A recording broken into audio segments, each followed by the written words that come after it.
And like that, we are live on Twitch. Hello. Welcome back to Uncanny Adventures. This is Call of Cthulhu Beneath the Burning Sun. Uh, we are back in the town of Shade, New Mexico. Spending some time looking around, investigating some of the little inner workings of this small town. Maybe having some nightmares.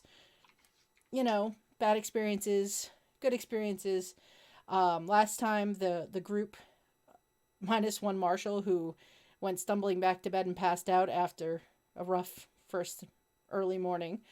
Um, Met a handful more of the townspeople here in Shade. Met the mayor and his daughter. Um, Got to meet these three young miners, one of whom threw himself in a trough full of water for reasons unknown, something to do with bad dreams and things of that nature. And we're waiting part of the morning, just kind of getting a little extra rest and relaxing since they were woken so very early. And we're planning on attending a certain medicine show in town. So we're going to go around and say hello, and then we're going to see what other things can happen in the small town of Shade, New Mexico today. We are short one sister Michal. We will see her next time, and we miss you.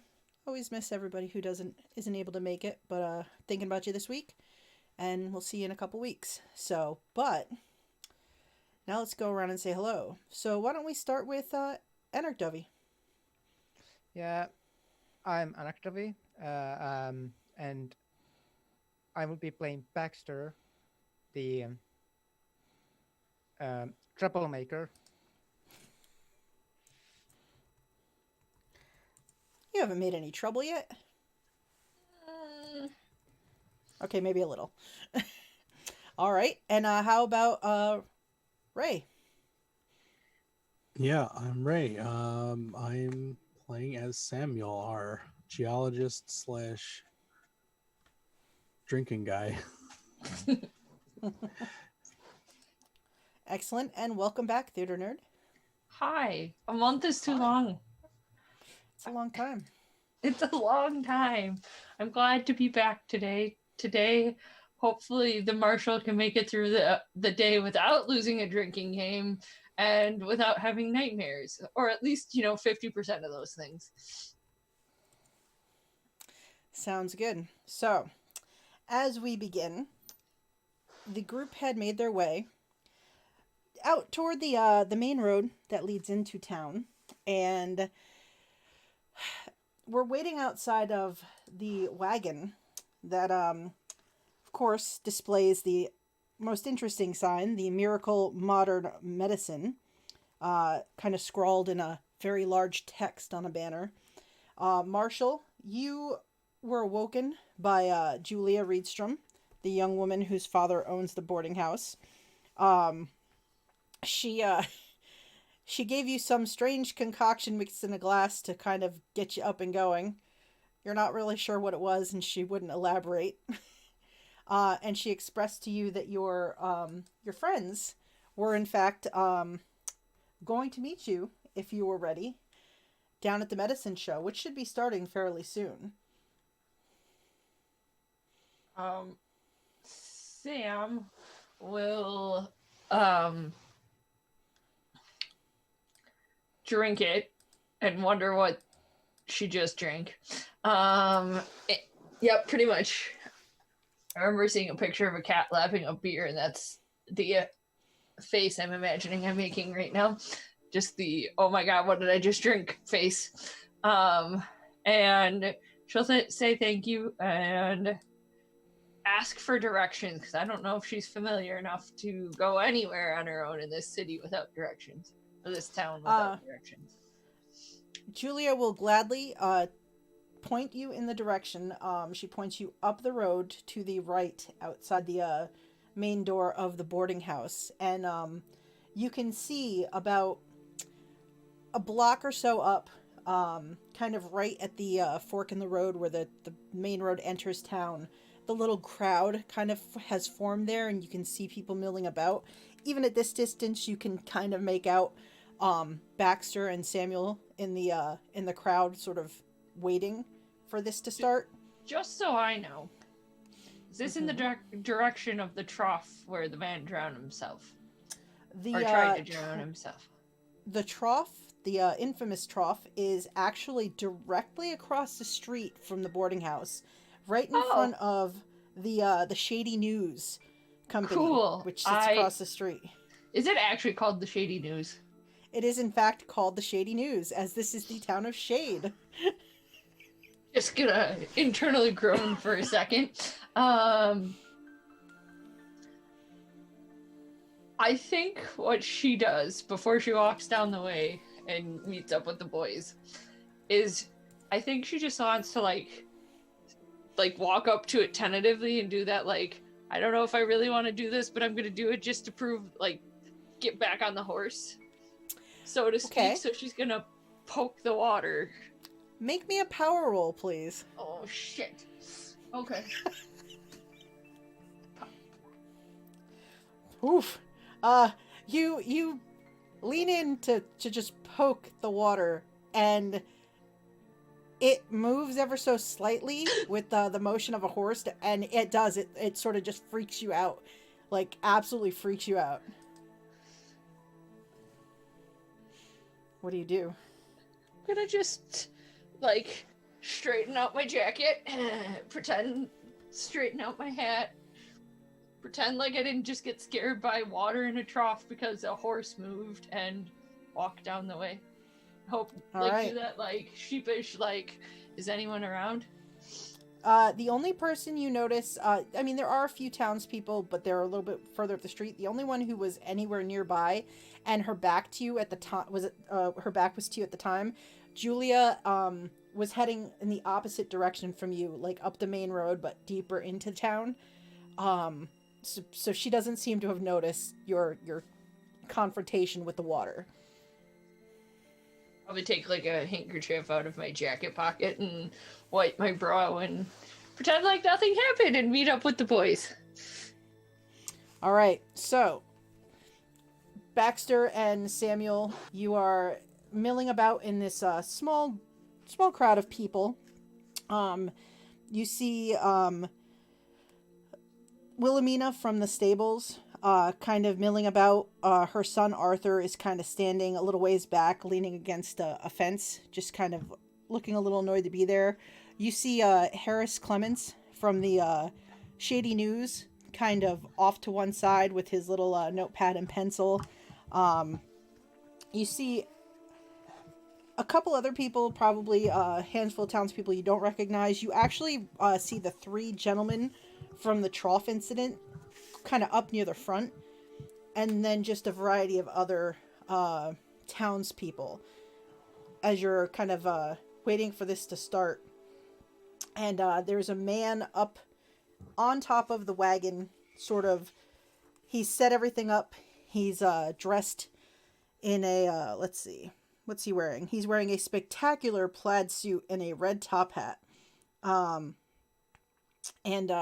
he looks like he's just sort of setting up as Marshal comes wandering up. Marshal Wallace comes up the main street from the boarding house, looking a little worse for wear. Walk up to the boys and tip my hat. How you feeling, Marshal? I've been better. Took a pretty long nap there, huh? Yeah, I was still feeling the effects of the alcohol. I could tell. I think I might have to, write a song about don't go drinking with Samuel. Listen, we need you primed for this demonstration, so... Well, Julia gave me this weird concoction. I'm guessing it's family secret because she didn't tell me what was in it. Quite frankly, I'm not sure I want to know. It was no, granted, I drink alcohol and stuff, but this was worse than the worst liquor you've ever tasted. That's, sounds pretty rough. Yeah, it was something to wake up to. Well, hopefully this guy isn't peddling the same thing. I sure hope not.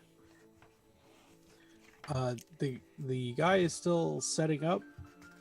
He looks like he is. He looks like he's probably going to be ready to start pretty much any minute. He's kind of displaying little bottles on the shelf behind him and just sort of making sure they're lined up just right. I'm gonna turn and say, let's keep an eye on him. Make sure he doesn't pull anything funny while he's doing his little show. I would like to look what he is like exactly doing. Like, All right, And you what want to is it? kind of try to get a closer look? yeah. All right. If you want to, if you get up closer, do you want to roll me a spot hidden just to kind of see how good a look you can get at what he's if he's doing anything interesting? All right. So do you want to spend any luck or anything, or try to push the roll by doing something more invasive to try and see more closely? No. Okay. So you get up closer, but it doesn't seem to your eyes that he's doing anything particularly shady. He's just taking these small, like kind of rounded little jars. They got, all of them are stoppered and they look like they're sort of wax sealed at the top. And the liquid inside is kind of it's almost like a dark bluish liquid, and he's just taking them out of like a carton on the ground next to him and putting them up. And then he finishes up and he kind of slides the carton, and you can hear it jingle. He slides it back underneath behind a cloth so it's not in sight, and he sort of turns around and he adjusts his top hat, and he kind of fixes his coat and stands up, and he's like, "Oh, hello, and welcome. Oh, we've got quite a crowd here today. Ah, yes, the miracle modern medicine. Yes. It can cure many a thing. I see some returning faces here today, yes. Oh, how's that limp? Oh, you look like you're walking pretty good, but you maybe still could use another dose or two there, my friend. Oh, and how are your migraines there, my friend? Oh, doing much better." And you see people like, "Oh, good. And a couple other people look a little bit questioning, eyebrows raised, but are getting nudged by someone, and you hear like whispers like, no, I had this horrible stomach pain for the longest time, and I took this, and I feel so much better every time I take it. I come back every single time he has a show. I come back." And he's, says, "I once had a man who'd gone completely blind. He took my modern medicine cure for a month, didn't miss a dose, and that man, he got his eyesight back, let me tell you that. And you know what? This cure, we're not going to keep it away from the small folk. This cure, it sells for $1 per bottle. Just $1 gets you." And he picks up one of the bottles and holds it up so the sunlight kind of glints off of it. Yep. Yeah, I wanna look at his like composure of his favorite speech. I wanna like psychologize him. Okay. Go for it. Roll me a psychology check. You're kind of right up there, like right below the platform, looking up at him. Yeah, you kind of give him a look, and he seems really intense. Like this is the, if you're not taking this cure for what ails you, then you're being gypped and mistreated by whatever medicine man or doctor is treating you. As he is holding it up, marching up and down across the platform, he points. He's like, "Why don't you look like oh, the sun looks like it's already ailing you today. Come up here, my friend." And he motions at the gentleman who threw himself in the trough last night. And you see him, he's got like bags under his eyes. He's kind of still leaning on one of his friends. And his buddy's like, kind of helps him up the couple of steps up onto the platform. And he's like, all right, son. I'm going to give you this bottle. This one's on the house. So I want to show everybody, you look like you're just down on your luck and like the world's weights upon your shoulders. And he uncorks it with a pop. And he hands it over. And the guy kind of takes it with a shaky hand. And his friend kind of looks at him like, And he like takes a swig and he's like, "No, my friend, you got to take the whole dose if you want this to work properly." And he's like,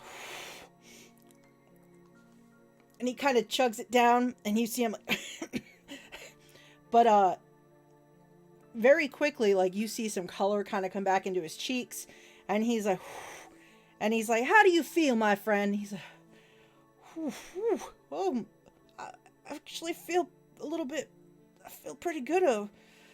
That's, it's got a nice, kind of warm feeling in the belly, and, kind of lights you up a little bit. And he's like, you see, right there. This man, he looked like he was on death's door. Now look, the color's back in his cheeks. He's going to have a spring in his step before you know it. And he is going to be on the road to being mended. And, who can I get to purchase? Who's interested?" And, you see some people start, like, digging through their money pouches and things and pulling out a couple dollar bills and kind of waving. And he's like, all right. And he just starts, taking $1 here, $1 there, and he starts handing out these little vials to a couple people in the crowd.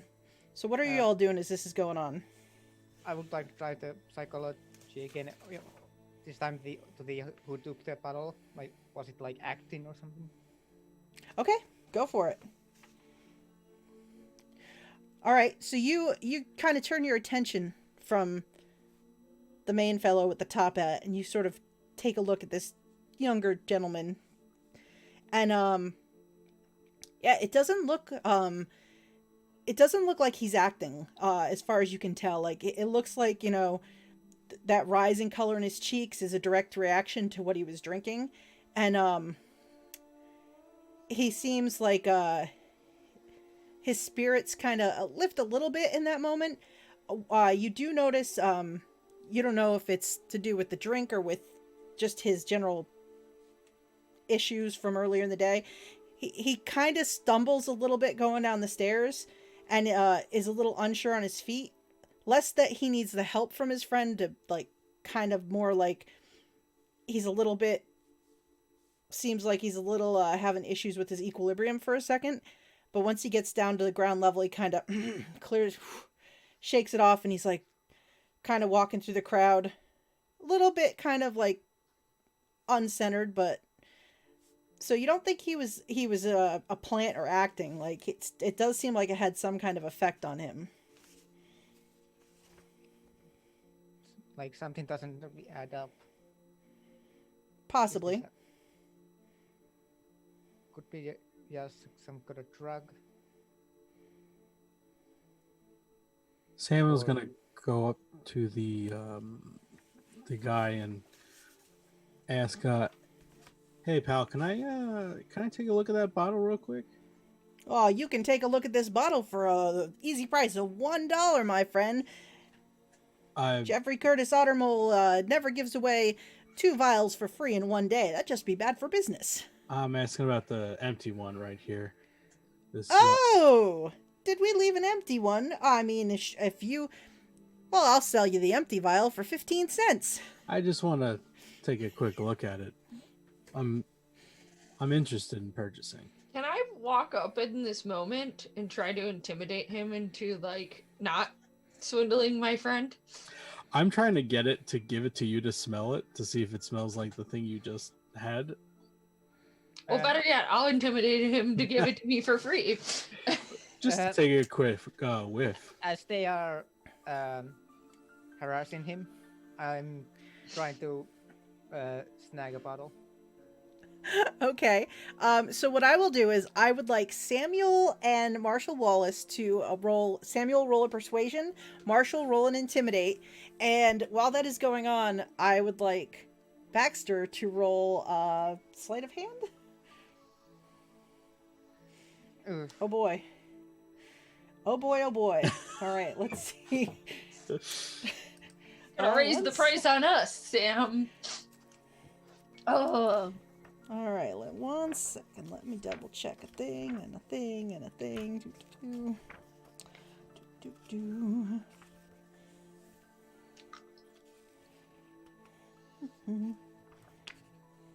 I try to do that, like, swagger that that you can have, like, I'm tough and you don't want to mess with me, and I think I failed miserably, probably because I'm exhausted. Likely. All right, so you attempt to kind of persuade him to give you the bottle, Samuel, and he's like, you know, like I said, I mean, I don't know you from anybody. You could run off with it. As Marshal Wallace comes up, and he like looks at you, and he's like, "Whoo! Somebody tied one off last night. Wow, you still smell like alcohol, my friend." And Baxter, you were like, you go in to get a bottle, and then like you kind of clink one, and you realize like if you move it, you're gonna knock over the whole thing. Do you still want to try to take it and and get away with it? Um. Hmm. Could I try? You can try to push the roll if you can think of a way to like basically pushing it would be you figure out something to try and do it to you know, either distract him or something, like describe how you want to do it. But if you fail the push roll, the consequence gets worse. I'm. Just walk away. It's not worth it.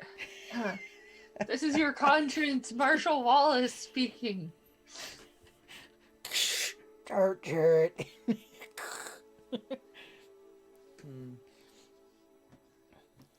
This is the good cop on your shoulder. What would Baxter do? What would Baxter do? WWBD? Yeah.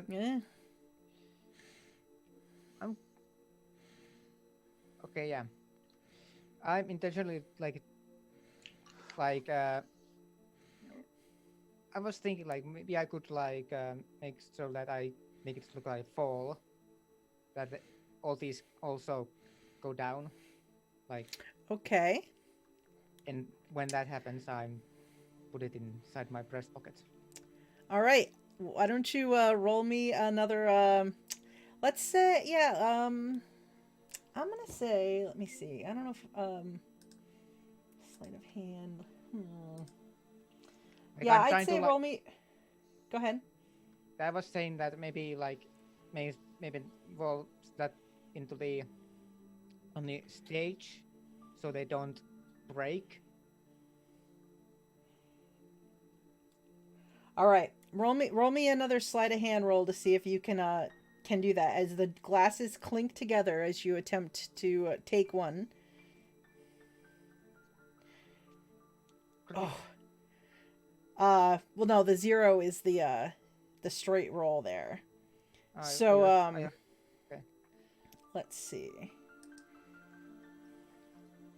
So you attempt to, since you hear it clink, so you push and like just knock it to the stage floor to try to cover you taking one of the bottles. You do get one of the bottles. But Marshall and Samuel, as you're standing there, you've I'm got falling also, like I'm tripping over my feet. Okay. Like I'm just intentionally doing. roll me let's see. Disguise? Well, no, I would say this is maybe like a fast talk. Basically, it's like he's trying to deceive, but trying to think if there's anything better. Maybe just roll me a dexterity, I would say. Oh no, we'll take that. That's a good roll. So there's this clink of glass, and Jeffrey Otis starts to sort of in slow motion turn, and the two of you see when this glass clinks and your attention is kind of drawn behind Jeffrey Otis in that moment, or Ottermole, sorry, I called him Otis. Jeffrey Ottermole. You see Baxter. It looks like his feet just going out from under him. You're not sure when he got himself up on the platform behind Ottermole. But as he goes over, this whole display of these glasses and things just kind of goes tipping forward onto the platform, and Ottermole is like turning in slow motion, his mouth kind of like dropping, like as about a third of the glass bottles that are on the shelf actually kind of hit and break. Can I attempt to save any of them? You can if you'd like to. You can roll me a dexterity roll. Why do I put myself in these situations to fail? Marshal Wallace, what do? Dive in to try to stop this? Pretty much, yeah. I think. All right. Do you ever see something like rolling off a table and you're like 2 steps away? I imagine it's like she takes one giant step to try to like reach down and grab some of them, and just either is further away than she thought, or just gets covered in the crap. I think that in your haste and in your still kind of a dysfunctional state from the night before and this morning's issues, you actually kind of catch your feet in the cloth of the display that was kind of hanging over, and unintentionally kind of bring down more of it to the floor. Most of them land on this sort of like blanket that's on there, but there are like the sound of like smashing or popping of corks. These wax seals go off, and Ottermole's just like, oh, my product, oh my god, and he's like trying to scramble and catch what he can. His eyes go for it. Samuel's gonna try to fade back into the crowd and like step back and step away. I'm sprinting. You're not even trying to hide, you just run. I'm sprinting to, and I have a hat, so I'm hiding my face. All right, roll me a stealth. This is for you to hide your face, as like you are visible running, but this is to see how well you kind of cover your face and sort of dart away. All right, that hat, you get that hat down over your face, and just bolt. So where are you running to? Okay, so we are in the... You are at number 1 on the map. So you are at the edge of town. The cart is set up kind of right there where the road splits. And like literally there are like 3 different ways to go into town, and then you could also run the hell out into the like hills a little bit. I'm going to the...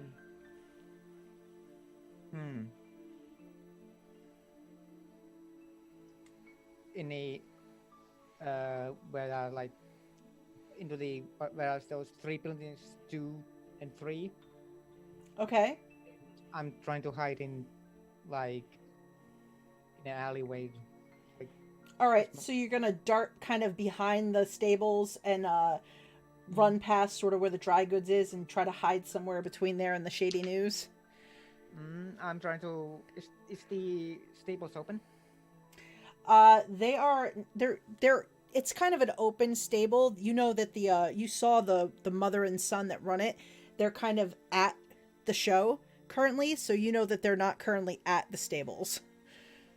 Yeah, if there's way to get in, I'm getting there. Like, there's probably like hell pile. And if there is, I'm going to hide inside there. All right, so why don't you roll me another stealth check for hiding in the hay as you dart away and run for it. At Tio Auditory, apparently the hay is a perfectly good hiding spot for you. Also, Samuel, you're slipping back into the crowd, trying to be incognito. Do you want to roll me a stealth to kind of disappear?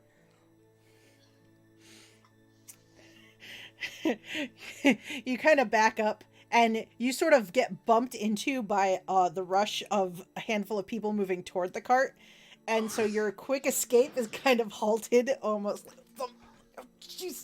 as the miners kind of move forward. The mother from the stables kind of moves up, and you see the newsman kind of like moved in right up behind you, puts his head up over your shoulder, and he's like, "Oh well, my goodness, what is this? We have a catastrophe on our hands." And Ottermole is like, "Oh no, dear, oh, what are you doing lying in my product?" And he looks down at Marshall, just lying there. I was trying to save your product from the ground. Where did that one go? That small I figure will there. deal with him later. Where is the marshal?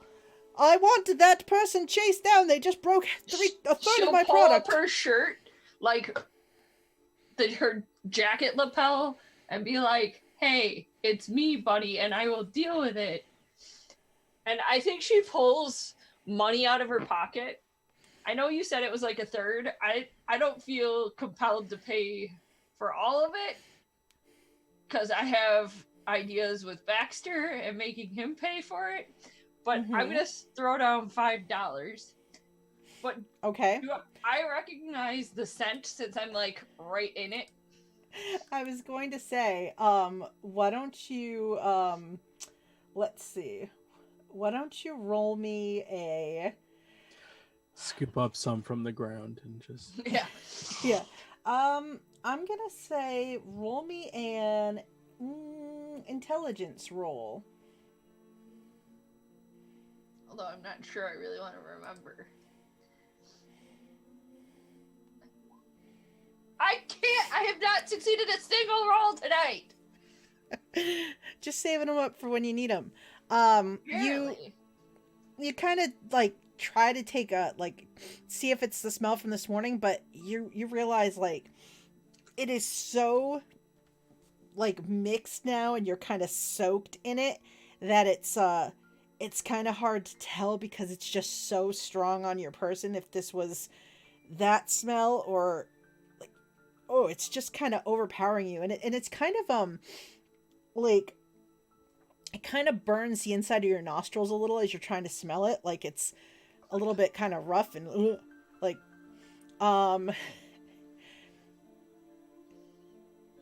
so what else do you all want to do? Ottermole, so how much did you give him toward it? Just 5 for now. He kind of looks and he's like, well, I mean, that'll cover some of it, but not. Do you want me to hey, get any don't... more for you and do my job and make the thief responsible for it? Because I'm 99.999% sure I know who did this. Do you think he stole something? I mean, he just. You think that he took more? I mean, he tripped over and broke this, but you think, oh my god, is there more? I'm going to hold him responsible regardless of if he took any. I'm absolutely confused, though, as to who you are, because last I knew we had another marshal. Did he, like, get shot or something and die, and you've come to replace him? No, I came to town to hear of your magical elixir. And she's not, like, she's totally deadpan about this, trying to, like, boost his ego a bit. Do you want to roll me a fast talk to see if you convince him? Sure, I won't succeed this. He gives you a side eye, like you don't need to blow smoke up my ass. I know that you don't believe this. Anyway, I will go try to find him. I've been working with the town with Shade's Marshal. He's aware of my presence in town. Well, then you need to let him know that this has gone down and that this is not going to be I won't keep my business somewhere where I don't feel safe doing business. Maybe you should just move on.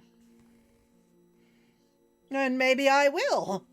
And you hear some people like, no, don't send him away. With the elixir's like really helpful.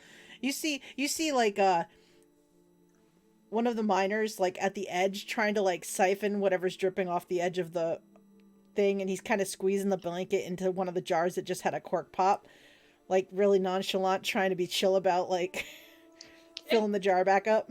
Can I like? So is this one of what's the snake oil salesman's people, or someone else from town? This is one of the 3 guys from the trough incident last night. It's not the one that fell in. It's one of his 2 pals. I think I'm going to like give him a look like now is not the time to be stealing. Do you want to roll me an intimidate roll? Can it be a persuading look?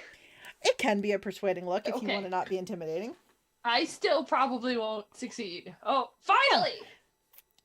He sees you look at him. He looks down at the bottle, which has only got like maybe like an eighth of the liquid in it so far, and he like kind of pushes the blanket back up onto the stage and just takes his little eighth of a bottle and kind of turns and walks away. He's walking past Samuel. He just kind of gives you a nod, like, afternoon. While this is going on, can I have taken a look at, I guess, whatever spilled out and see if I can ascertain anything about the liquid? Do you want to go back up and like investigate it now that you didn't get away?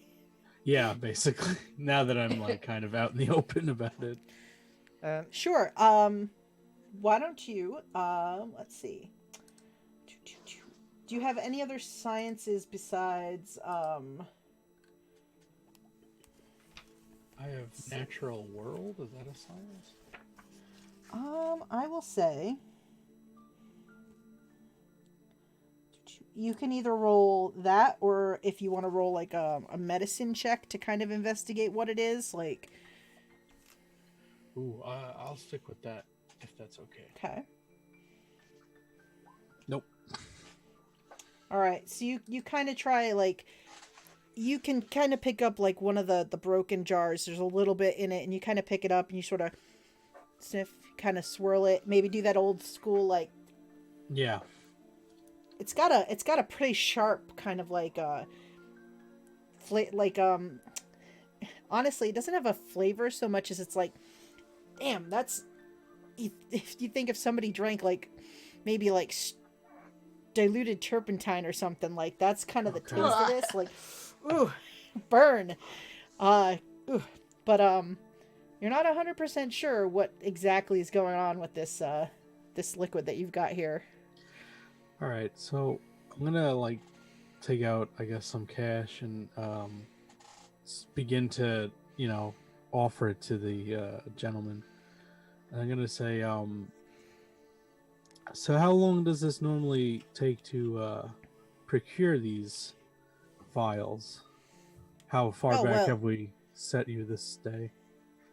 Oh well, I should have another shipment from one of my associates coming in about a week. I mean, that sets me back. That's a good portion right there that's gone. I mean, I usually can sell at least half of what I display in a day. Now everything's been interrupted, and I've sort of lost out on the business at hand. I mean, I usually make a good, $20-$30 in a good day, 15 to 20 if things are slow.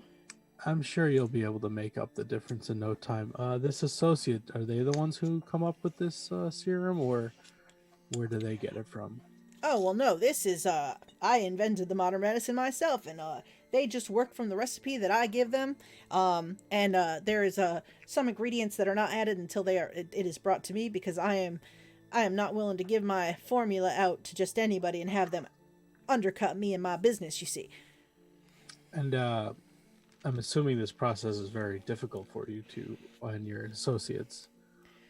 I mean, we have, had our learning curves as far as the creation of the modern medicine, but as, things have become a little bit easier with practiced hand.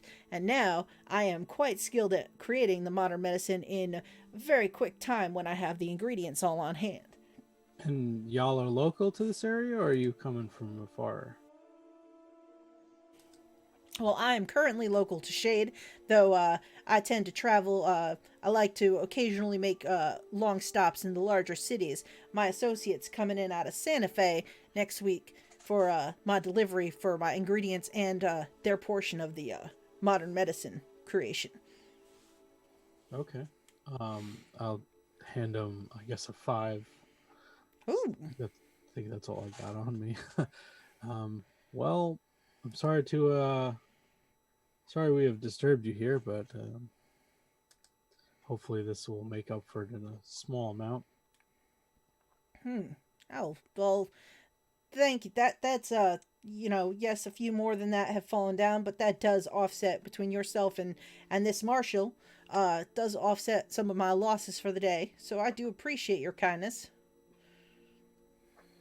Speaking of which, I know you were selling them for $1. Anyway, I could Yes. take one of the intact vials. I mean, if I have to pay you another $1, I'll pay you another $1. I would appreciate if you would pay for the price of the modern medicine if you're going to take and enjoy. You do look like you could. Maybe I should have called you up on stage, but as I said, I give away one free per day, and apparently I may have given away more than one if that young fellow took anything from my. I'm gonna have to do a complete inventory. I mean, isn't it gonna be hard? There's a puddle. I can count up the bottles that have fallen over. You know what? Forget it for now. All right, then. I'm gonna go find Baxter. I mean, As they are doing this, I'm going to go into the general store. And do they have any clothing section, like general All right. working clothes? Yes, it does appear that there is a section that does have some general clothing. There's kind of clothing for like miners, but then there's also like general everyday wear, kind of on a shelf, kind of folded. There's pants and shirts, and there's some shoes and things like that set up. Okay, I'm going to the store and I'm going to get some new clothes and a new hat and like generally like outside clothes I change, like boots and stuff like that. Okay, so as this whole shenanigans are going down at the cart, Baxter, you go into the store and you're kind of looking, and as you are looking over the clothes to find something, a large woman kind of comes around the counter, and she's like, "Oh, hello there, young man. How can I help you today? Oh, look here, we got ourselves a customer, husband." And you see a little head stick out from a door that leads kind of the back room, and this little man who's maybe like 5'4", very skinny, very wiry. "Oh, good morning there. It's welcome to the general store. That's my wife Ethel. Welcome, and if there's anything that we can shut up and go back to work, would you?" "Oh, yes, dear." And he just sort of ducks back in the back room. "Oh, he's such a bother. What can I do for you today, son?" Yeah, morning. My parents told me that I need the new clothes. Oh, all right. Yeah, I'm going to go to the. I have the school next week. And I need to look sharp and good. "Oh, you going to big city to go to school?" Yeah. "Oh, well. Well, we got some nice trousers over there. We got ourselves some fine shirts. I mean, if you needed a suit, we got 2 new suits in that we haven't sold, and we got some boots over there, and we got some well, there's this nice overcoat right there. That's a nice one. That one's $8. And ooh, there's we got this special item. We ain't found anybody who wants to buy it yet. I mean, you're going to the big city, and she like points out this like over the top fur coat thing, and she's like, that's a nice coat. That one's $15. We got some new hats over here. We got some suspenders if you need them to hold up your trousers, and so we got plenty. Yeah, and I'm gonna start looking over, and I'm looking to take like, as much as I would like to get very very nice.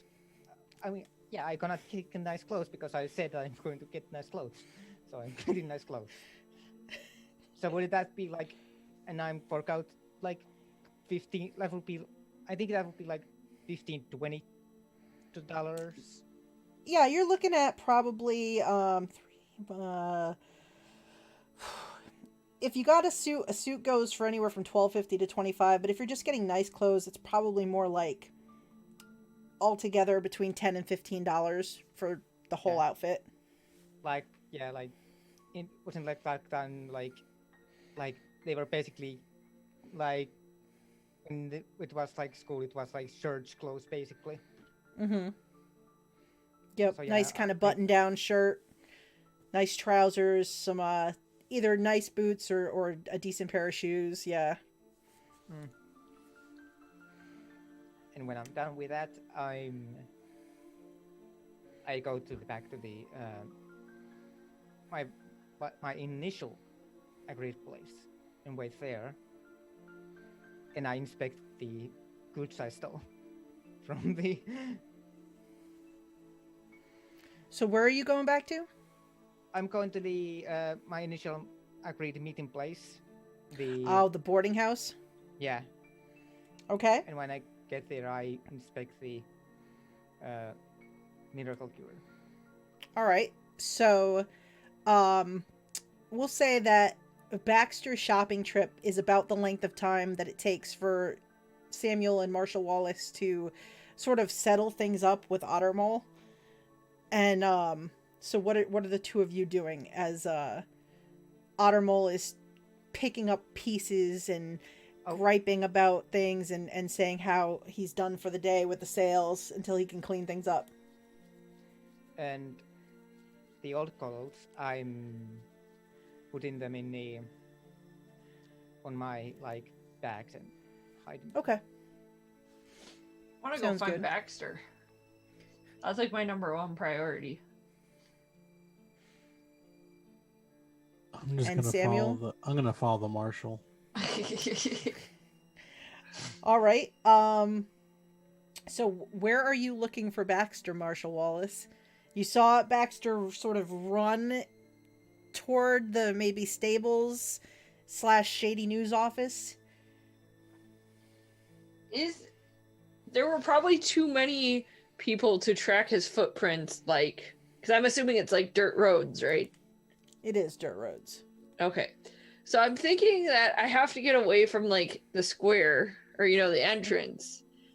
But can I try to see if I can find Baxter-sized footprints in the dirt to follow?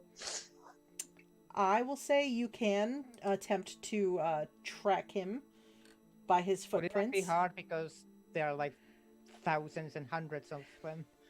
It might be. So for Marshall, it would be yeah. You kind of look, and it is like. I mean, I could use my luck for this role. I don't know if it's ultimately all that important, though. I would say probably not. Like, again, it would be like the at the negative of the at disadvantage, wouldn't it?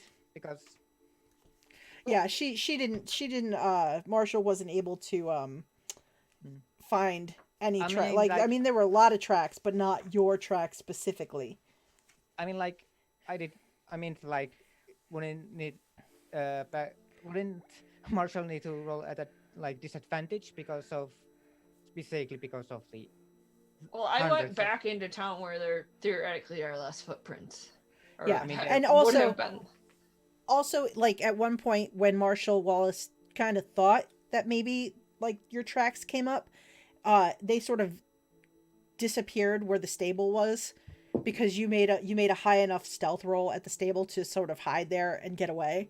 So even if Marshal Wallace tracked you to the stable, at that point your tracks kind of got lost. So you made an escape from this situation. So Marshall and Samuel, you kind of wander sort of in between the stables and the dry goods store and look around, but you don't see any sign of Baxter in that short time that you're looking. That boy is going to be the death of me.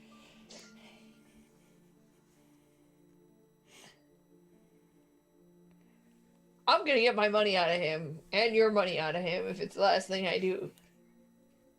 In legal means, of course, Samuel. I wouldn't dare break the law. Yeah, finding him would be beneficial to us, but we really should probably do that sooner rather than later. Yeah. I don't know where he would go off to. Should we just head back? Is it like midday? I'm assuming I haven't eaten anything yet today. Yeah, it's you haven't had anything except that strange concoction and the and you are now kind of like covered in and getting a little sticky from the elixir that's Yup. kind of all over you. So and it's probably since the medicine show got cut a little short, it's shortly after noontime at this point. How about this? Let's go back to the boarding house. I'm starving. I haven't eaten anything today. I'll treat you to whatever you want again. But no, I won't be drinking with you. Don't give me that look, Samuel. Sure. I do recall Baxter saying something about meeting someone, so maybe we'll find them. Wait, before wasn't that he happens. like looking in? Maybe I imagined this in my fever dreams. Didn't he mention something about wanting to like see what jobs are around town and going out to the silver mine?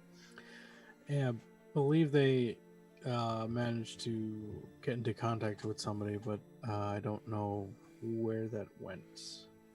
Well, then we'll just go and eat. And you notice her just starting to look at her clothes. I'm a little sticky from whatever the heck that crap is, and I'm probably also gonna go change my clothes and hope that Julia would be so kind as to launder my clothes for me. Sounds like a good idea.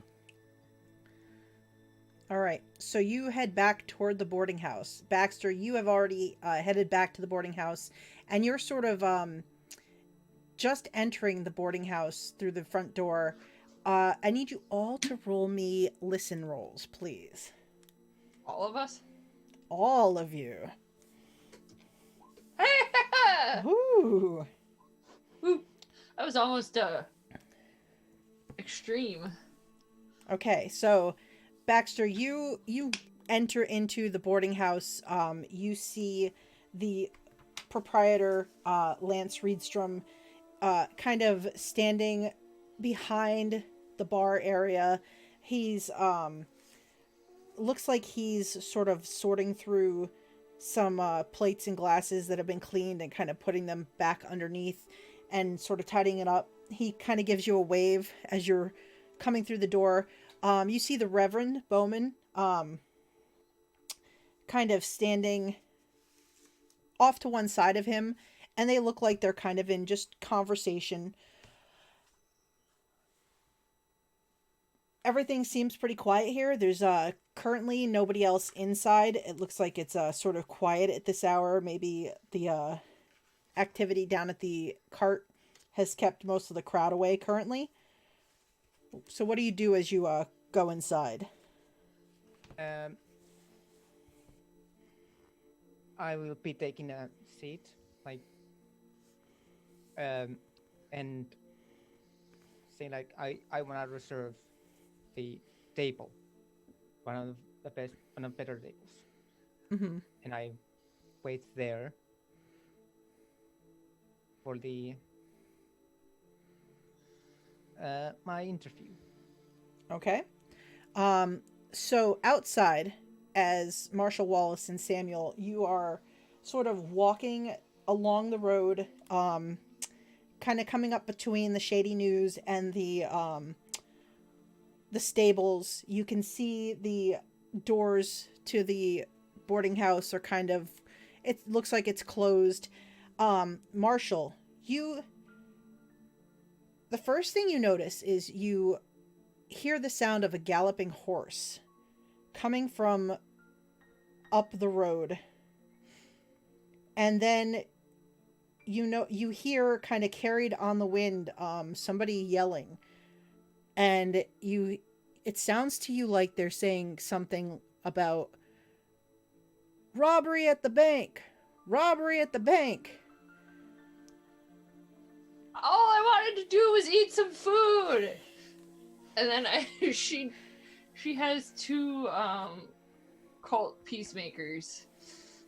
So I think she pulls both of them and then goes running towards the bank, which I realize she has no idea where it is, but I'm gonna assume other people are headed there, or maybe not. You see the rider when you like hear it and you pull out your guns. You see the rider now kind of coming down the main street heading in your direction at a full ride on horseback. At this point, Samuel, you notice this rider kind of racing down the main road, and you see the marshal has pulled out both of her guns, and then you hear the rider yell, "Bank's been robbed! Robbery at the bank! The bank's been robbed!" And he's just riding full tilt, kind of heading like he's gonna keep going past you as he's yelling. Inside, Baxter, you hear the muffled sound of someone yelling from out in the street. But it through the wall it's like, and you see the Reverend and Lance kind of look up. What was that? Who's yelling now? More? Oh, jeez. And the Reverend starts to sort of shuffle toward the door. Yeah, I follow the Reverend.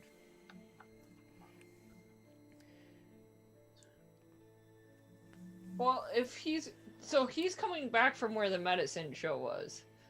No, he's heading in the direction of the medicine show down the main road, yelling that the bank's been robbed. So he's coming from the opposite direction. Okay. Yes. Well, I'm gonna go into like the center of town, not knowing where I'm going. All right. So he rides past, still yelling it, and heading down the main road. Do I see Otis? You currently don't see Marshal Otis anywhere. And I know where the marshal's office is from where the boarding house is, correct? Because I think it would make more sense for her to go get the other marshal and go be smart about this. Roll me I'll say roll me an intelligence roll, just to see if you remember maybe seeing the bank in your moving about town. Okay, so you hadn't stopped there and you were kind of busy doing a lot of other things, but you do recall that the bank kind of sits opposite the marshal's office, just up the road from where you are right now. Okay, it's a larger building up the street. Then I'll head up the street to the bank.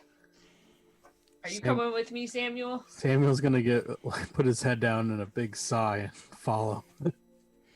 You could go eat food.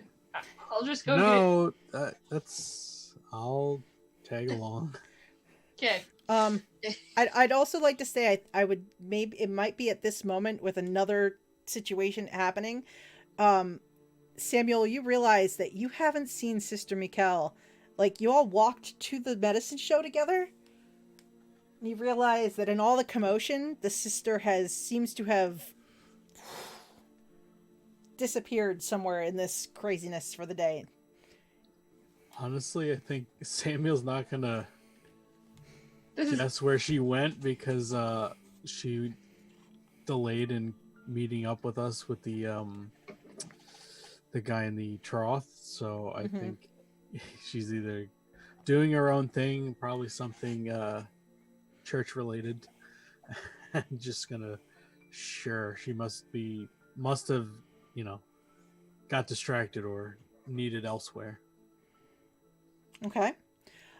So the two of you are you probably moving, maybe running up the street heading toward the bank? Yes. All right. Baxter, you follow Reverend Bowman to the door, and as he kind of steps out onto the porch and you step out behind him, you can see to your right this person on horseback kind of heading toward the edge of town where the medicine show just was. You hear his voice kind of coming back about the bank being robbed. And then when you look to your left, you see the familiar figures of Samuel and Marshal Wallace running in the other direction toward probably the location of the bank. They probably need my help. I'm going with him, running after them. Okay. And I draw my My 44. All right. So, you all run up the road, and you come to where you find the newspaper man. Let me find his name in my list. Shady News. So you find Harris Clemens. He's sort of ducked down opposite the bank. He's kind of like leaned down just outside the side of the general store. He's got his pencil and notepad out, and he's sort of looking toward the bank as you all run up, and he looks up and he's like, "Oh, good. Oh, people with arms. Yes, apparently the bank's just is currently in the process of being robbed as we speak." Sir, everybody has arms. And then she like goes to the window or goes closer to the building. Probably not the window because that's how you get shot, but closer to the building. As you start to move closer to the building, you hear a voice from inside yell, "All right, y'all just stay out, and look, we're gonna want some horses and everybody to back off so we can get out of here. I got people in here, and I'm willing to shoot people if anybody comes near this bank. So keep your distance and get me some horses, and that way we can get out of here. Do you hear me out there?" That's not gonna happen. Samuel's gonna try and, I guess, go around or keep a eye on the side of the building that the marshal's not at. I'm right. going to Samuel, and okay, so any ideas? Samuel's gonna shoot like a very angry glare at Baxter and gonna say, "We're gonna have to deal with you later, but I'm going to keep an eye on this other side in case anybody tries to sneak out." I do have myself an idea. We were going to need a extra gun.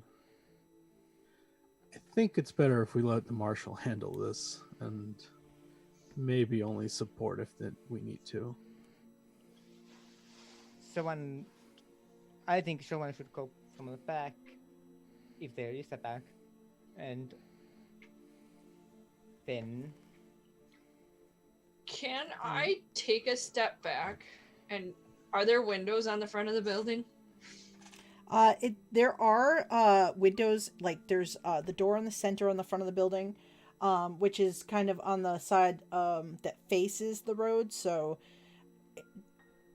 if you see on the map, like the sheriff's office or the marshal's office is on the opposite corner, so the doors to it kind of face this what looks like just a residence on the opposite side of the road, which you can see on the second story. There's like a balcony in that residence, and you see like three people kind of come out onto the balcony and duck down and kind of point rifles down at the bank from up there. It looks like some of the townspeople are kind of taking positions with weapons and trying to cover the front exit. I've got you completely surrounded. You will not make it out alive if you don't come out with your hands up. And she's taking a step back and like towards the window.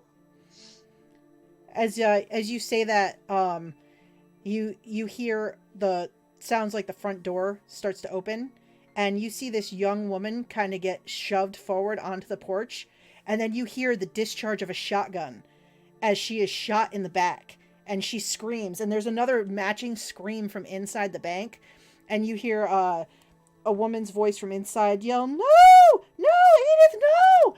And then the door gets kicked shut as the woman kind of slumps on the porch, and you hear the same voice from inside, "Maybe you'll take me more seriously now about getting me horses so we can get out of here, damn it!" Samuel's gonna run up to the lady that just got pushed out. All right, do you want to try to be stealthy about it? Kind of take cover as you run forward, because she's right on the front porch of the bank. If there is any, far but I don't open think... was the door. Did I have a shot at him? Because I would take it if I had it. it looked like he stayed behind the door and she was the one that opened it, and he just stuck the shotgun around just enough to poof, fire her, at her in the back. She was in front of him the whole time. He never like showed himself in that Damn instant. it. Where is Otis? When you say that, the Harris Clements from the paper says, the marshal, after this morning's breakfast at the boarding house, he got a rider came in from the Mendoza's cattle ranch, and well, there's something about cattle being missing, so he went out, and he's been out there since this morning checking on the stolen cattle. I was gonna write a story about that, and then I was gonna write a story about the medicine thing, and now I'm gonna write a story about this. Sounds like you got your hands busy, just like I do. So, question for you. When I look in the window, is there anyone directly within, like, the window? Oh, if I shot out the window and tried to make a run for it, am I shooting someone I don't want to get shot? So let's do this. So Samuel moves up to the porch, and are you being stealthy to get up there so you don't get shot? I'd like to not get shot, but I guess, yeah, sure. I mean, whatever implies trying to not get shot, but just also roll me just a stealth roll to kind of be like as careful as you can be. Sure. Okay. Attaboy. Now we're rolling well. So okay, we're all warmed up. You're able to take some cover as you cross the street and kind of run toward the porch. Marshal Wallace, you're moving toward that window, so also roll me a stealth to kind of shadow Samuel, but kind of from the opposite side. Both of you making a beeline for this porch. All right, you are much more evident moving in there. Stepping back and to the side is not going forward. And where is Baxter at the moment? Did you move around to go to the back of the building? I will be sneaking so that I will be coming from the back. All right, so you also roll me a stealth roll to slip around back of the bank.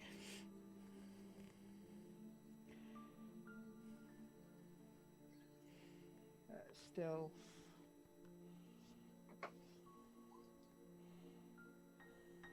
Oof.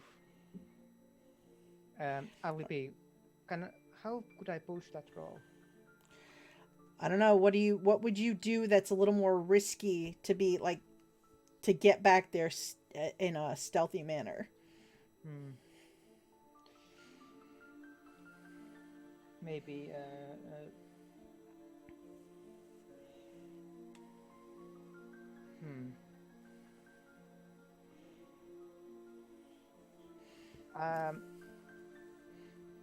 I cannot come up with anything. All right, so you move behind the bank. You kind of try to be sneaky, but you dislodge maybe some crates and barrels that are kind of back there and make a little bit of noise. So you're not as quiet as you want to be, but you manage to get behind the building, and you can see as you're sort of slipping back there that there does look like there's a back door to the bank. It's currently closed. Just roll me while you're back there. Roll me a spot hidden roll. Okay. All right. So yeah, you just kind of slip back there. You can hear the shotgun as you kind of, and that may be why you kind of dislodge some of the stuff and make noise as you hear the shotgun go off from the front. Not sure what happened. Also, for the two of you who are out front, do you have anything that stops you from making sanity rolls from seeing people get shot and things like that? Yes. Okay, good. So you don't have to roll sanity rolls. I have also. Okay, and I believe Samuel does as well. Civil War. Because you were. I was in the war. Yeah. You were in the war. Oh, So seeing this woman get shot doesn't set the two of you off, though. You do notice, Marshall, on the balcony across the way. There was a woman up there with a rifle. It looks like she passes out and falls onto not out from the balcony, but she kind of passes out and falls to the floor up there. just from the shock of seeing this woman get shot with a shotgun. I mean, that's fair. So Samuel, you reach the slumped form on the front. There is a lot of blood, and she is very still. Do you want to roll me a medicine roll or a first aid roll to sort of? I'm gonna try. What are you trying to do here? I want to see if she, yeah. I guess assess first, right? I'm guessing she's probably dead, which is why. Well, yeah. There's no helping the dead, but let's see what we got first. All right. You turn her over, and with a look, you've seen this before. She is in fact dead, like that close range with a shotgun. She probably didn't stand much of a chance, and she's just a young woman. You haven't seen her before. From the looks of her, quick take, she looks like she may be a bank worker. She's kind of got like she's dressed in a dress, but she's kind of got like an apron that's got some things in it where she can keep a notebook and a pencil and things like that. Samuel's gonna he's gonna take a pause to steel himself, and then I guess shoot a glance over at the marshal and just give the like a solemn head shake, and then draw his pistol.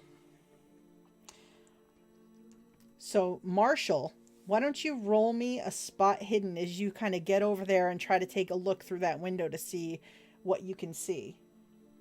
I need to use some luck because you can either use luck or you can try to push it, like maybe get closer than is maybe safe. Well, roll again. Being in the line of sight of the window, period, with this psycho shotgun maniac in the bank is not good. You know what? I will push it because the odds I should succeed more than I fail on this roll. Don't you also have Oh, freeze! Yeah, don't. You do have a natural 20. Oh. And you do have an advantage, which I forgot, and also Ray, you have a natural 20 advantage. I was just looking at the stream for the icons on the overlay. I always forget about those. I have them in my notes, and I should probably use it. I should probably also move it to a different part of my notes. Do you want to use the natural 20 for this roll? Yeah. Or the advantage? Let's do it. Just take the success. Okay. We're going to take a success. All right. So, moving to a position where you can see through this window, and you try to sort of keep the glare of the sun so that anybody inside would have trouble seeing you kind of looking. You look in. First thing you see, on the floor inside the bank, kind of half sitting up against the counter of the bank inside, you see a familiar person. You see Julia Reedstrom from the boarding house. She is sort of slumped against the counter on the floor, and she has been shot. You can see that she is bleeding. Her head's kind of lulled down. Her hair's kind of in her face, and she's sort of like there. You also see sitting near her, it looks like she's tending to her, is a woman who bears a striking resemblance to the dead woman on the porch. Looks to be close to the same age as the woman on the porch. Looks like she is crying, tears streaming down her face, and her hands are shaking as she's trying to tend to Julia inside the bank. And you see a handful of other people. You recognize Alexander Richardson. He's sort of tucked in a little ways away from Julia. He's the gentleman that Baxter is supposed to have an interview with. So he's kind of tucked in there on the, sitting on the floor. And there's as you look around, you see a single figure. Quick look. He's a younger man. Your best guess is this guy is maybe 20 or so years old. Good looking kid. He's sort of walking around. He's got his hat pushed back on his head, and he's kind of carrying his shotgun back and forth, and he looks like eyes kind of like stressed, like flicking from the front door. They flick back over the counter to the back door as if maybe he heard something back there. Flick back to the windows real quickly. You kind of move aside. But other than him with the shotgun, you don't see anyone else armed inside the bank. Perfect. So this is what I want to do, and you tell me what it takes to do it. Because if I see Julia shot, I kind of have eyes for Julia. And this is going to get righteous fury from the Marshal. I would like to shoot the window. I have 2 guns. I would like to run up towards the window, shoot the window out, jump through the window, and try to shoot the guy. Well, that's a thing that we can, So, all right. I will say that you can definitely shoot the window. But I want to do it while I'm running, so I don't know if that makes it more difficult. Because I want the, like, gunshot to the window to be, like, a distraction from... All right. So, I will say, as you see Julia, you hear and you kind of see this young man with the gun inside yell. You see him yell, "I ain't messing, I tell ya!" And you see him point the shotgun toward the ceiling of the bank and fire a shot. So inside, a poof, shotgun shot goes off. Actually, he's got to run out of ammo. I mean, you think maybe. So Samuel, you're on the porch. You hear the second discharge of the shotgun inside after he yells. You see Marshal Wallace just, I guess, start to run at the window, both guns in hand, firing one at the... So roll me to shoot with the first one. Samuel's given the "what you're doing" face. Oh, of course I would get an extreme on the freaking window. The shot rings out. Righteous fury. Where am I compared to this? Because I'm envisioning right now me on the porch with her running at me, shooting towards my direction. Pretty much. So basically, you on the porch, and Marshal Wallace was kind of maybe about 6 feet to your right, and had kind of stepped up to look through the window.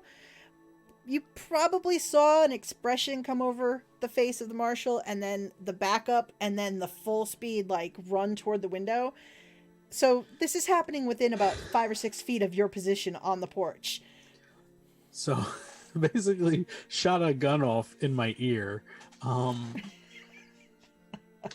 Well, Samuel's used to that, I guess. He's gonna draw and I guess go for the door as this is going down, waiting for the Marshal to go in, and I guess Samuel's gonna open the door after the Marshal goes in to give cover. And Baxter, out back, so you had moved, you hear this voice from inside yell again, and then you hear another discharge of the shotgun inside the bank, more screams from people inside the bank, and then you hear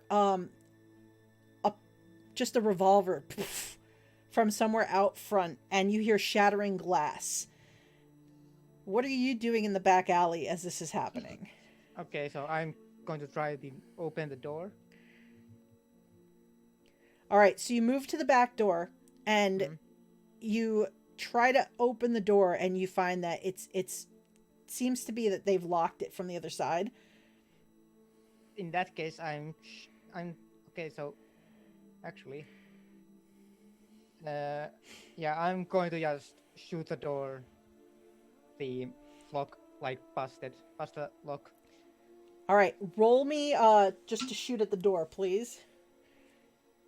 Let's see how well you fire at this lock. Okay. Also, I'd like to point out that Marshal Wallace, you have a hell of a use of that Colt Peacemaker. I'm going to use my luck. Sounds good. All right. I built this character to be good with handguns. That's fair. So now I need to know, what are Baxter and Samuel's dexterity numbers? What's your scores in dexterity? Mine's a 70. 70. Both at Same. 70s.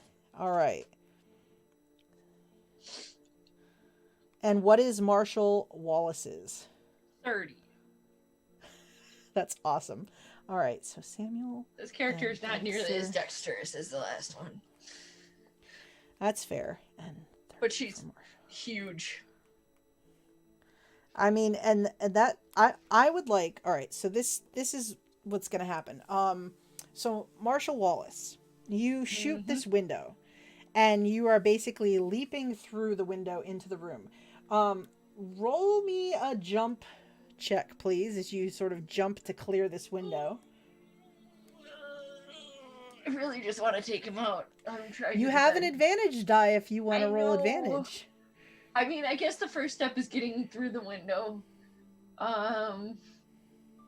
Because that could end badly. This whole idea could end badly.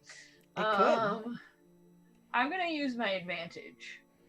All right. So you get to roll with the one that gives you multiple, and the +1 is your roll in that list. Yeah, it's still a fail. Oh no. Is it worth using half my luck for this? Probably not. I'm gonna say, if you had made it easily, you would have gotten to act more quickly in the initiative order, but it just slows you down coming through the window. I mean, that's fair. At least you let me through the window. All right, so as you come through the window, there's a bunch of screaming from inside the bank as people take cover from the shattering glass. The young woman who was sort of shaking and trying to tend to Julia kind of throws herself across her to sort of like protect both of them from the glass as you come through. You also hear the sound of a gunshot from somewhere distant on the other side of the building or something. Because this is a long, like, shotgun style building, right? Yes. Okay. So you come through the window, startling the young man with the shotgun, who's sort of starting to turn in your direction in surprise. But outside the front door, Samuel, what are you doing? So the marshal made it in the window? The marshal is through the window on the other side. Okay. It wasn't graceful, but it happened. Well, then Samuel's gonna rip the door open as best he can and, stand in with gun drawn. Does it open in or out? Because it would be hilarious if he's standing in front of it and gets whapped with the door. It opens inward, and I would like Samuel to just roll me a strength roll to sort of shove your way through this front door. You also have a natural 20 and an advantage. Let's use that advantage. Do I just roll it again? All right. Yep, just roll it again. It's closer and you have luck. But you don't have to spend it if you don't want to. Yeah, let's do it. Actually, all right. Luck at? Let's check the luck first. That's a good question. Oh, there it is. I guess not. I guess Samuel's gonna not make it through the door and then just go back to the window and follow the marshal that way. All right. Yep. So you slam against the door and find it seems as if he is locked and or barred it from the inside. So you can quickly move to the window and you see him sort of trying to take cover from the door where somebody just slammed against it, and also move away from this now open window where this very large figure has just leaped into the room. I will say that you can take a shot. You will have one disadvantage die because he's sort of moving kind of sideways along the wall where the window is. All right. Where's my book? Oh. All right, so you fire into the room in his direction, and he backs back against the wall as quickly as he can, and the shot kind of goes past and lodges in a wall past along the way. Meanwhile, out back, Baxter Duff-Banford, You shoot the door just above where the knob is, where the lock is, and it just kind of kicks open, comes loose where you shoot it open, and you can make your way into the bank if you so choose. And while I'm back, I put out the. Usually it has 5 rounds. I spin it, so that it and place 2, so it has now 6. Oh, And okay. I will move in fast as I can, and when I get to the banking area, I shoot out from the register. All right, and you're pretty quick you're young. You're pretty fast on your feet. You come in from the back. You actually see as you're sort of coming through with a gun, kind of hiding in a corner in like a room off to the side as you come in, which looks like maybe the bank manager's office, is this man kind of dressed in a kind of a suit pants and a vest, and he sort of sees you come in with the gun and kind of cowers back and sort of points toward the front. And you sort of come through. Do you want to roll a stealth check to try to kind of sneak in and see if you can get in without him noticing you? Yeah, sure. All right. Oof. All right. So you sort of move through, and I will say that both Samuel and the Marshal Wallace, you see Baxter kind of come up the little hallway that leads back to the vault, the vault, and probably the offices. Kind of keeping low. You do, Baxter. You notice that they see you, and also this young man with this shotgun. Kind of, his eyes kind of go in your direction, and he looks startled and like looks around to see maybe if he could take some cover. But you have time if you want to try to take a shot at him. Yeah, I'm gonna take a shot. And how do I could improve my? Yeah, I'm gonna take a shot. Ooh, hard. Ooh, all right. So he's sort of trying to decide where to point the shotgun, and you fire at him with your Remington, and you see it like it hits him in like the kind of the side of the stomach area, and he sort of slams against the wall where he's standing, and damn it, no, where the hell are they? And he looks around, he kind of looking, and I'm gonna roll to see who he's gonna shoot at. I'm the biggest target, quite literally. You are the biggest target, but Baxter did just shoot at him. Oh, and he's gonna shoot for Baxter. So I am in a cover. You do have some cover. He's gonna have a penalty die because you are behind the counter. So he turns the shotgun. Though. It is a shotgun. He turns the shotgun in your direction, and he is going to fire toward Baxter. Now, Baxter, if you wanted to, you do have cover, so he's going to have a disadvantage on this. But you can attempt to dodge as well, which if you succeed, it would give him double disadvantage, but you would have to forgo shooting at him on your next turn, because basically you dive further for cover. It's up to you. I'm going to yes, because I think my 2 of them is going to likely hit him, so I'm going to dodge. All right, roll a dodge roll for me.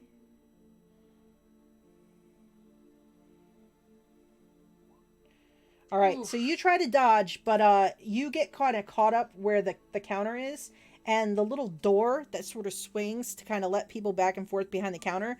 You didn't realize like it had kind of swung open when you shot, and the vibration and everything, and you kind of hit that as you turn, and you don't manage to get lower down. So he's gonna shoot at you with 1 disadvantage die. So he fires the shotgun in your direction, and it slams into the countertop, like where you are, and anything on top of the counter kind of explodes in a spray over your head, and you sort of have to kind of cover your head as things fly by. You maybe get nicked by some stuff flying over your head. Your hat might get kind of blown off and onto the floor, but you don't get injured by this as the countertop sort of splinters from this shot. And he curses out loud, "Son of a bitch!" And he tries to sort of move further back along the wall. He sort of looks at the other window that he's kind of moved closer to, eyeballing it with thoughts of maybe trying to jump out, but ducks back as a couple of shots sort of fire from the street when he kind of comes into view, and he realizes that there are other armed citizens outside the bank, and he starts to look panicked. So Marshal Wallace. So I think Samuel, since Baxter is behind the desk, probably sees her level her gun at his head and hesitates for a second and decides to incapacitate him and shoot him in the knee. Oh my. Because she'd like to do other things to him. Seeing you aim at him, he is going to try to dodge out of the way as he realizes that he's in very real danger. So he is going to attempt to dodge. So he has a successful roll. So you have a disadvantage die as he sort of dodges and rolls aside. Damn it! And you fire where he was a second ago.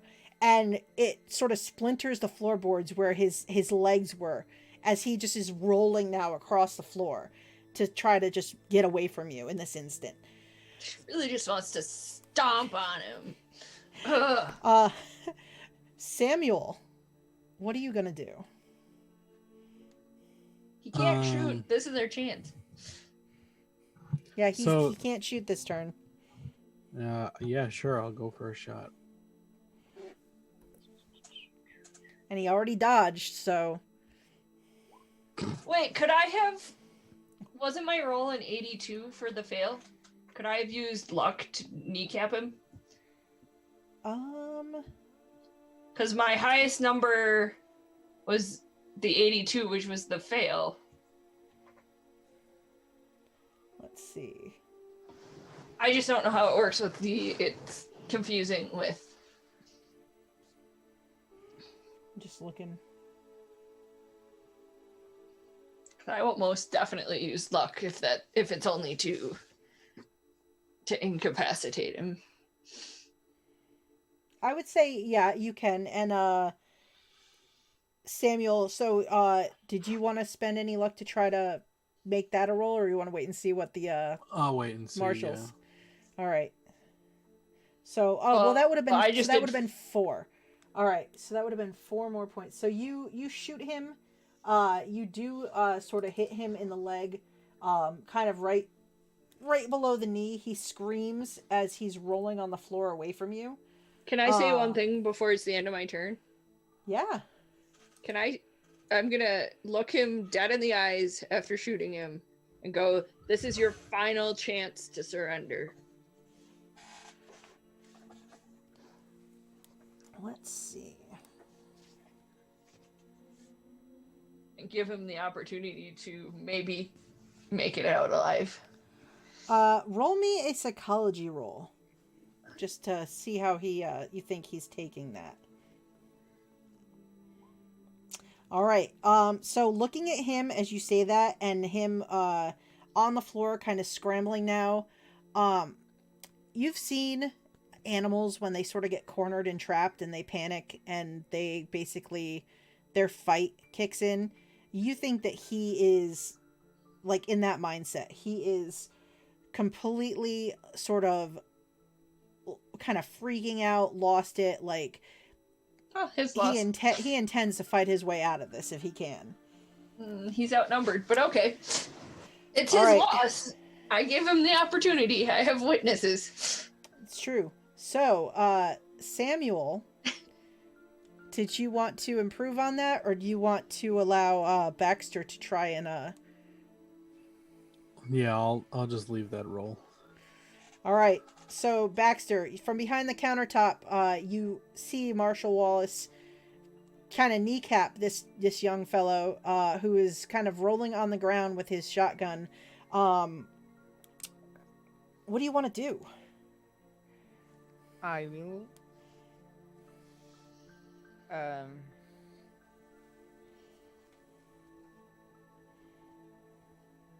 Okay, so I will just say like. I will just say that drop it, and I'm shooting him again. All right. I will try and make a cold shot and aim at his hands. Oh boy. So that's a disadvantage. Yes. Woohoo! All right. Well. All right. So Dang. you aim. Let's do this guy. For like he's trying to bring the gun back up. You aim for his hands and you shoot him in the right hand where he's holding the stock of the shotgun, and it just, you see his hand just splatter with blood. He screams out, and the shotgun kind of clatters to the floor and kind of tips and tumbles away from him, and he kind of tucks the hand underneath him and he sort of curls up. Let's see. And he kind of collapses back and like is holding the hand, and like you see he's bleeding pretty heavily from the wound in his side, and his knee is in shreds, and he just kind of like flops back, and his left hand's kind of trying to go for the revolver in his gun belt, and he just kind of slumps on the floor, and then he kind of like goes still and is just lying there. I'm gonna run up to him since he went still and take his revolver out of his gun belt and make sure the shotgun is nowhere near him. God forbid he magically is still alive. Samuel's gonna go and open the front door to let everyone else out. All right. You run to the front door, open the front door. I assume you yell out to warn people who's coming out the front door. Yeah. Don't shoot. Yeah. Coming out. Don't shoot. All right. So those that can get up of their own accord, start to kind of scramble and get up and sort of move toward the door. And somebody get the doctor. I'm less concerned about him, but if we can save him, great. Otherwise, I don't really care. But I'm worried about Julia. Baxter's just spins the revolver and places back. I doubt that that's happening. Well, I'm not paying attention. If you really want his revolver and shotgun, go for it, friend. No, I'm just like spinning. I spin my. Oh, you spin your revolver and put it away. Okay. Yeah. And. All right. I am going to take that. I mean, I guess it's going to become part of the evidence. So, but I think we should ask for it. Can I attempt to do like first aid to like staunch Julia's bleeding at all? You can, in fact, attempt a first aid roll if you'd like to. Okay, cool. And here goes I nothing. want to try and. Oh, for fuck's sake! I was just gonna say that I'm going to go in and try and like help with that. You can, if you want to, try to make a first aid roll, Baxter. As you see, Marshal Wallace is struggling to help with this wound. I think she's quite literally freaking out. Like, don't let her die, don't let her die, and any knowledge of medicine she had has gone out the window. Baxter has never done this before. So you both attempt to staunch the bleeding and realize that this is perhaps a wound that does in fact need someone with a more maybe practiced hand at medicine. Somebody go get the doctor. You hear from the street, somebody get the doctor, and it's like, all right, somebody already went for the doctor. They went for the doctor, and you hear yelling from the street as Well, I suppose the pulse would be part of the first aid roll. I failed miserably. I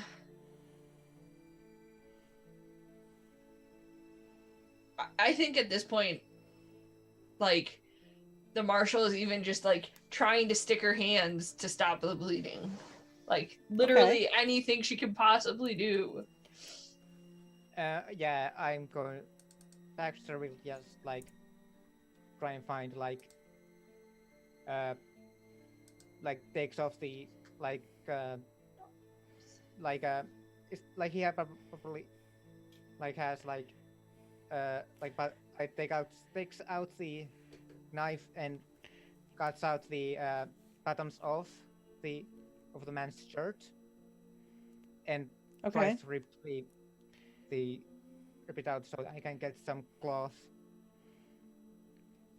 All right, yeah, you don't manage to improve your situation, but you feel like you didn't make it too much worse than it could be, as you are attempting to keep the bleeding from getting any worse until the doctor comes. Samuel, what are you doing while they're doing this? I'm gonna go for the doctor, full tilt, make a run for it.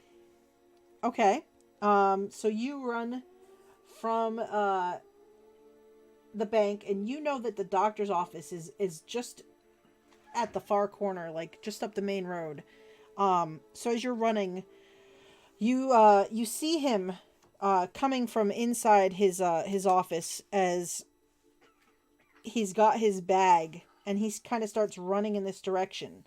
So you two sort of meet up in the middle of the road. While you run for him, just give me a spot hidden roll while you're out there. Oh boy. Okay. Very cool. So as you're collecting the doctor, your eyes sort of look up the road, in the direction of the hills, so opposite of the main road into town. You look up the main road, heading out of town into the hills, and you'll be damned if that doesn't look like the rider who was riding up and down the main street yelling about the bank robbery. Still riding full speed. He's not yelling anymore, and he looks like he's making haste on that road out of town as fast as he can go. Like, if not for your eagle eyes in this instant kind of catching sight of him and having seen him before, you might have not even really paid attention.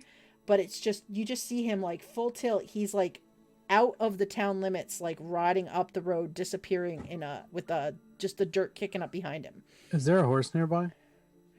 Why don't you roll me a luck roll and we'll find out. I hope you know where this is going. Luck. Nope. So looking about quickly, you don't see any horses tethered nearby, and maybe if there had been, they might have gotten loose in all the kerfuffle that's going on. That this person's moving pretty fast. They look like they're at a full gallop, full run gallop out, heading out of town. And past the town, it's like a hill, so I wouldn't be able to see anything. Yeah, once they get it, you know that road from everything that leads out to Shallot's Mines out that way. It goes out into the mountains themselves and up into the hills. That's like literally just, any of the claims and things are mostly up in that direction. All right. Well, mad there's no horse. Samuel's gonna turn back and run back to the bank with the doctor. All right.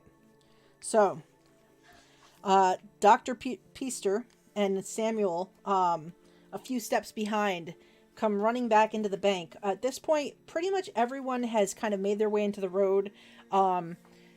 They're either meeting back up with loved ones or just sort of like milling about. Like they very carefully try to avoid the young woman who's lying on the front porch. A couple of them as they're going out, you see the gentleman that Baxter is supposed to meet kind of helping one of the women that was in the bank, kind of covering her eyes and helping her off the porch so she doesn't have to see, and the woman's crying. Inside the bank, you are left with Julia, who you both are sort of staunching the bleeding on. The woman, the very shaky woman who was trying to help her, is sitting nearby, still sitting on the floor, her knees kind of clasped to her chest, and she's crying and shaking and just looking down at the floor, trying not to look up toward the open doorway. And then the gentleman that Baxter saw in the back office has come out kind of carefully, and he's looking around. He's like, oh dear, oh, Rose, darling, it's all right, oh, Rose, I'm so. And he kind of leans down and puts an arm around the woman, and he's looking at Baxter and at Marshal Wallace, and he's like, thank you, the others got away. They left that one here with us, and they left. We will discuss more about this once we get the bank a little bit more cleared up. Yeah, so Samuel stayed outside while the doctor went in, and he's going to turn to the crowd and say, return to your homes, the bank is closed for today. And then maybe motion for someone to get out like a cloth or a canvas to cover the body with. So when you motion for someone to cover the body, you see the author that you met in the saloon. He sort of looks around, and he kind of goes running across the street to the house, and he quickly talks to a woman at the door, and she runs inside and comes back out and gives him kind of a sheet, and he comes back over and very gingerly kind of hands you the sheet. Can I help you cover the poor woman? Yes. Let's do that. This is not for everyone to see. No, this is terrible. This is so horrible. I hate to see someone so young, and she was a nice girl. I think her name was Ethel or Edith. I talked to her when I'd go into the bank now and then. Well, as you can see, not all these stories have happy endings. Oh, yes, I do know that. And the doctor kind of has moved past and moves into the building, and he kind of quickly, he takes a look at the woman on the porch very quickly and shakes his head and nods at you as you're going to cover her, and then he quickly moves into the bank looking for Judith. He kind of moves over and opens his bag, and he is going to attempt to do a medicine roll to see if he can do any good here. Let's see. Well, first he's going to do some first aid. Probably a good call, Doc. Excellent. That is a hard success for him. So he quickly takes aside what you have covering. He kind of looks, he assesses, and it looks like the bullet went clean through. Good. He kind of was that takes good, out, Doctor? Oh, it means that we don't have to get the bullet out, and it's not in there getting infected. He takes I'll out just take your word for it. Do something about it. He kind of cleans the wound as best he can. He takes some actual gauze and things out of the bag, and he kind of packs the wound and wraps it, and he says, all right, she's should be all right to move her. We'll have to get some kind of I don't want to jostle her too much, maybe a board or something to carry her on, a couple of strong people. We'll get her to my office, and I can stitch up the wound and make sure that it's not going to get infected, but I think she's going to be okay.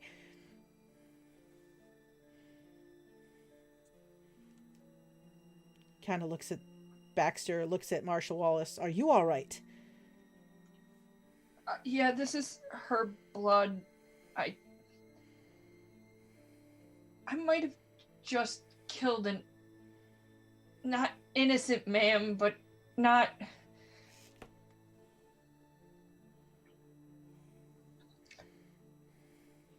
entirely responsible man for what happened here. The woman who's sitting shaking says, he killed my sister. He's responsible. He's as responsible as the rest of those bastards that took that poor little girl. I think he just got wrapped up in something he shouldn't have gotten wrapped up in. And I feel responsible for her death, too. I pushed him. The gentleman who appears to be the bank manager looks at you and says, I don't know if it was you that pushed him over the edge. The others, when they left here, they made it seem as if they were sending someone back for the boy. And he panicked when I think he realized that they had abandoned him here. And I think that's what set him off. I don't think it was you. I don't think I helped, but okay. Well, I mean... it was me who fired the last shot. Oh, my boy, you're young to be taking a life like that. Are you all right? The bank manager kind of gives you a very solemn look, Baxter. Yeah. I don't know how that will. And as Samuel finishes covering up the body on the porch, and you are talking with the bank manager and the doctor, Samuel, you see the mayor who you all just met earlier this morning. He's still dressed in his clothes, fine clothes and things like that. But he is running up the street toward the bank.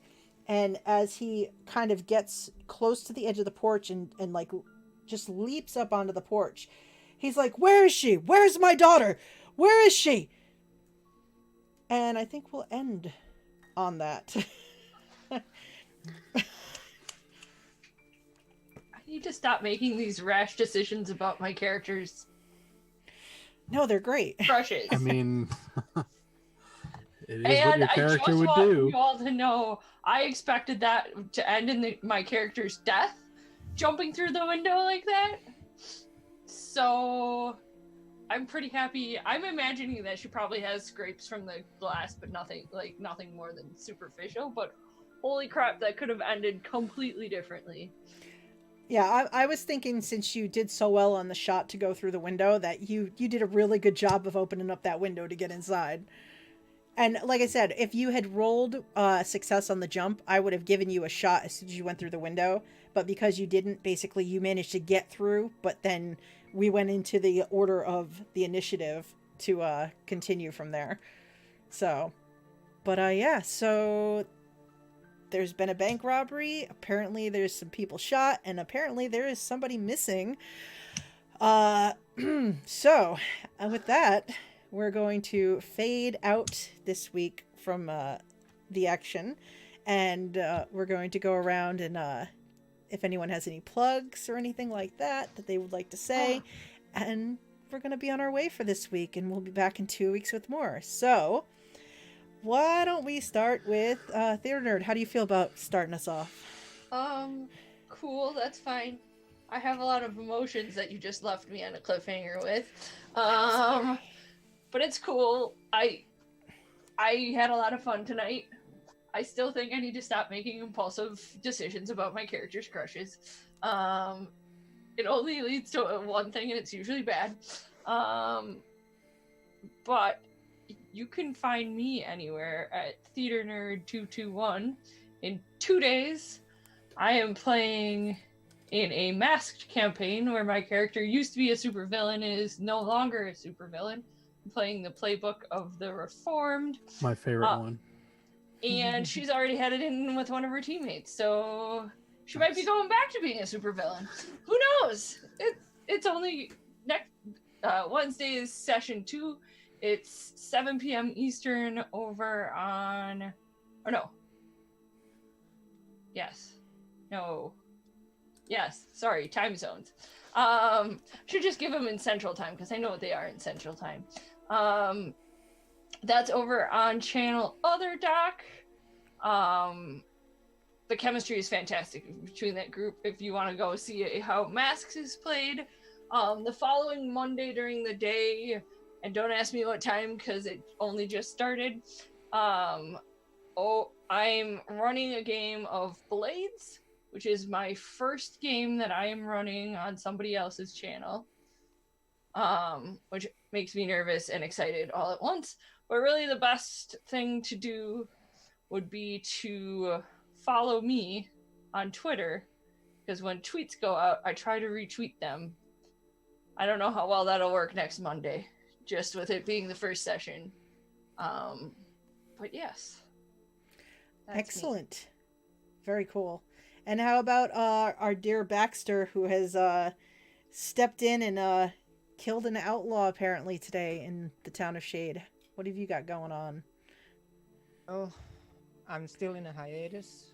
Still, like, trying to master stream on my own channel at which is twitch.tv/anarchtovy.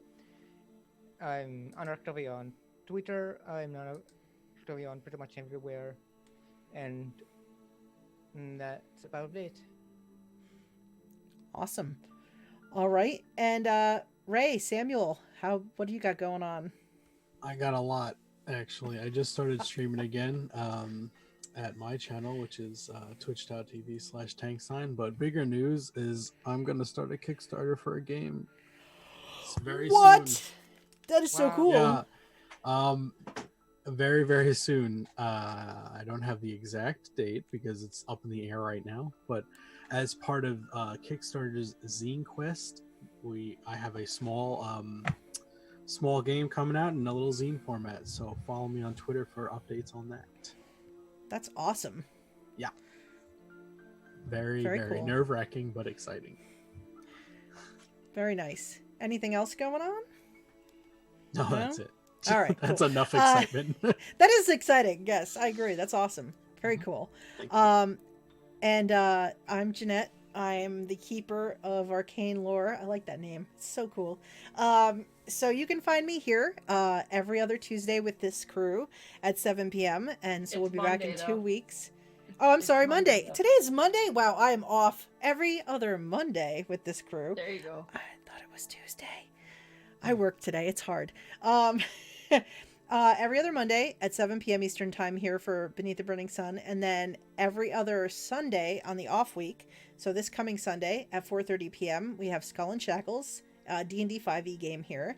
And every other Tuesday, so the off week from this, so a week from tomorrow, which is Tuesday, at 7 p.m. Eastern time, we have another Call of Cthulhu game, which is Shadows over Stillwater, also set in the Old West. I have made it very hard for myself because I thought, oh, this will be easy. Yeah, no, I have to remember which Old West is doing what. It's a little crazy for me. And every yourself. I do. And every Saturday at 3:00 on Scotty Hood's channel, I'm playing in a it's kind of a hodgepodge, Waterdeep, Mad Mage, Acquisitions Inc. craziness game. We just call ourselves a Chaos Crew. Come watch. And every other Saturday night at 7 p.m. on Scotty Hood's channel, I'm playing Ghost of Saltmarsh. So I have a lot of games too. I have a lot going on apparently. So other than that, thank you for those who have watched today and who watch in the future. Thank you all for playing. Next week we'll have to find out what Sister Michal, or 2 weeks from now, what Sister Michal was up to while the bank robbery was going on. And we'll have to see what happens next. I'm looking forward to it. Things have, craziness has ensued. So once again, thank you everybody. And we'll see everybody next time. Goodbye. Take care.